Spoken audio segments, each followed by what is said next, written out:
Pied gauche. Il avait les deux pieds, T'es pas mal aussi des deux pieds, Riyad. Hein, donc, on te laisse dans les mains de Manu Petit, tiens. En tout cas, Riyad, je suis très très content que tu aies accepté notre invitation parce que je suis ta progression depuis ton départ du Havre. Moi, je suis normand, j'ai failli signer au Havre également. Et je trouve que tu franchis des paliers à vitesse grand V, année après année. Et je trouve, déjà, je suis un très grand admirateur du joueur, mais je suis encore plus admirateur de la personne que tu es. Je trouve que dans ta communication, dans ta prestance hors terrain, mais également sur le terrain, je trouve que tu as un exemple pour beaucoup. Merci, c'est gentil. Mais là, c'était terminé hein, pour les fleurs. Non, en fait, Riyad, on a des points communs tous les deux. Ah bon? Oui, t'as gagné plus de Premier League que moi en Angleterre, mais on est gauchers tous les deux. Mais dans ma vie privée, j'ai eu un drame qui m'a touché très jeune et qui m'a accompagné durant toute ma vie, qui m'accompagne encore aujourd'hui. Et je sais que certainement tu voudras pas en parler, mais je reste persuadé qu'à chaque fois que tu rentres sur un terrain, je pense que tu joues aussi pour certaines personnes. Et ça, ouais, c'est clair, c'est clair. Et je sais que cette personne te manque depuis très longtemps et je trouve ça cruel aujourd'hui de voir ta progression, de voir ce que tu es capable de faire et que cette personne ne soit pas témoin de ça. Et je voulais savoir si ça avait été justement ta motivation à chaque fois que tu rentrais sur un terrain. Est-ce que ça te servait justement pour aller au-delà de tes propres limites?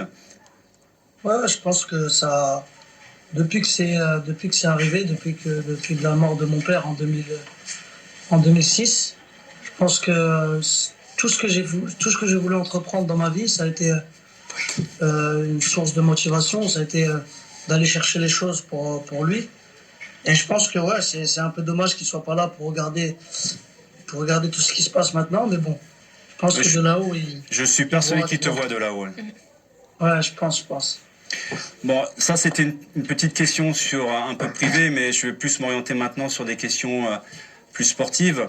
Est-ce que les titres que tu gagnes avec Manchester City, notamment celui-ci, après une saison compliquée, comme tu l'as dit, est-ce que ça a une meilleure saveur que le titre que tu as gagné avec Leicester? Le truc, c'est que le titre de Leicester, c'était le premier titre que j'ai vraiment gagné, et surtout avec une équipe qui était vraiment pas programmée pour gagner ces choses-là, pour être en haut du tableau. Donc le titre de Leicester, ça restera toujours avec une saveur particulière. Maintenant, avec City, je pense que là où c'est particulier aussi, c'est que c'est vraiment pas facile de gagner la Première Ligue.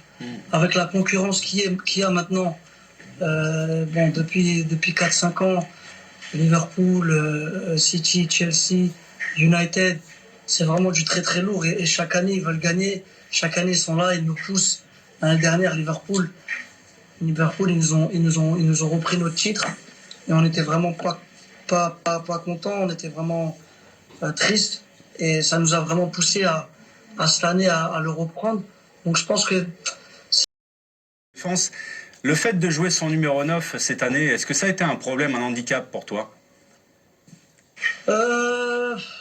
C'est vrai qu'il fallait s'habituer un peu, parce que moi c'est vrai que j'ai l'habitude d'essayer de dribbler, de frapper ou de centrer. Mais bon, quand on dit qu'on joue son numéro 9, c'est pas forcément qu'il y a personne.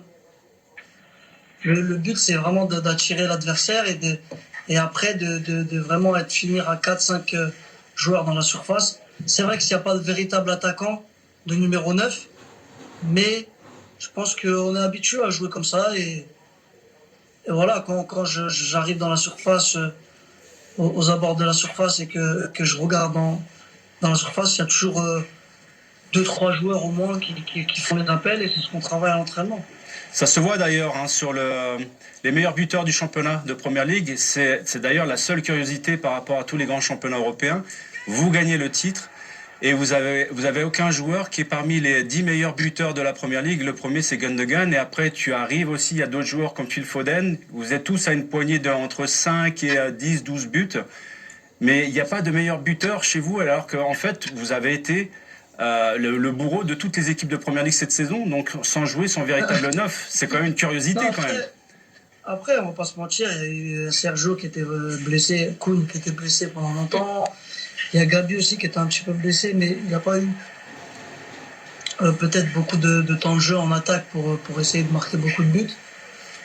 Mais non, je pense que même l'année dernière en Première Ligue, on a été la seule équipe de l'histoire à avoir 5 joueurs à plus de 10 buts l'année dernière. Donc je pense qu'on a une équipe où tout le monde peut marquer des buts. Après, c'est vrai qu'on a Koun quand il est en forme, même quand Sterling il est en forme, ou peut-être Gabriel qui peuvent marquer plus de 20 buts par saison quand ils jouent tous les matchs. Mais sinon, on est une équipe où voilà, il y a beaucoup de joueurs qui peuvent marquer et on se répartit les buts. Ah, ça se voit d'ailleurs. Tu sais, à mon époque, le magicien dans mon équipe Arsenal, c'était Dennis Bergkamp. Est-ce que on peut légitimement dire que Kevin De Bruyne est un peu le magicien aussi de City? Il y a quand même pas mal de magiciens à City, t'en fais partie. Non, c'est sûr que Kevin, il a ce truc où il met beaucoup de passes décisives, il crée beaucoup d'occasions. Donc, ouais, on peut dire ça. Ouais, t'es pas très loin non plus, toi. Ouais, on est à côté, on est tous pas très loin. Parce que en fait, quand tu arrivais à City, c'était pas aussi évident au début. Et progressivement, tu as réussi à gagner la confiance de Pep Guardiola et à t'installer en tant que titulaire. Qu'est-ce qui a fait la différence selon toi? À l'image de Phil Foden sur le côté gauche également, qui a mis Sterling sur le banc. Toi également, tu t'es installé durablement en tant que titulaire. Non, je pense que la première année à City, elle n'était pas facile parce que voilà, faut vraiment s'adapter au jeu, au coach, à tout. On a une équipe qui met beaucoup d'intensité dans les pressings, dans notre jeu. Et moi, j'arrivais de Leicester, forcément. J'arrivais d'une équipe où on jouait beaucoup en contre. On était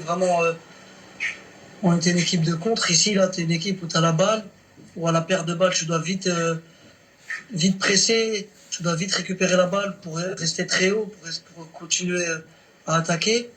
Donc, ouais, il fallait s'adapter à ça. Après, on va pas se mentir, il y a beaucoup de concurrence. Le coach, il aime bien faire tourner. C'est vrai que c'est pas idéal pour les joueurs, mais comme on est une équipe qui a beaucoup de top joueurs, c'est légitime pour le coach. Il fait ses choix et il doit faire jouer tout le monde. Donc, on s'adapte.